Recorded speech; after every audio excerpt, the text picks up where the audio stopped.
ஒவ்வொரு பேரண்ட்ஸும் உங்களுடைய குழந்தைகள் வந்து வீட்டுக்கு வந்ததும் 15 ஆர் 20 மினிட்ஸ் நீங்க டைம் எடுத்து கேட்க வேண்டிய கொஸ்டின்ஸ் என்னன்னு தெரியுமா? நம்பர் 1, இன்னைக்கு நீங்க எந்த ஃப்ரெண்ட்ஸோட பேசுனீங்க, எந்த மாதிரியான கேம் விளையாடுனீங்க அப்படின்னு சொல்லி கேளுங்க.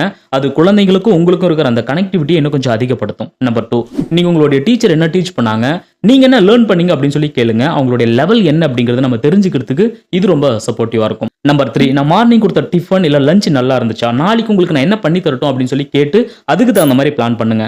குழந்தைங்களுக்கு நம்ம மேல அதிகமா கேர் எடுக்கிறாங்க அப்படிங்கிற மாதிரி ஒரு ஃபீல் வந்து கிரியேட் பண்ணும். நம்பர் 4, இன்னைக்கு உங்களுடைய டீச்சர் கிட்டயோ இல்ல ஃப்ரெண்ட்ஸ் கிட்டயோ எந்த மாதிரியான பிரச்சனையை ஃபேஸ் பண்ணீங்களா, நீங்க எதுக்காக ஃபீல் பண்றீங்களா அப்படின்னு சொல்லி கேளுங்க. அப்படி ஒரு வேளை இருந்துச்சுன்னா அதுல இருந்து அவங்கள நம்ம வெளியில கொண்டு வரதுக்கு இது ரொம்ப சப்போர்ட்டிவா இருக்கும்.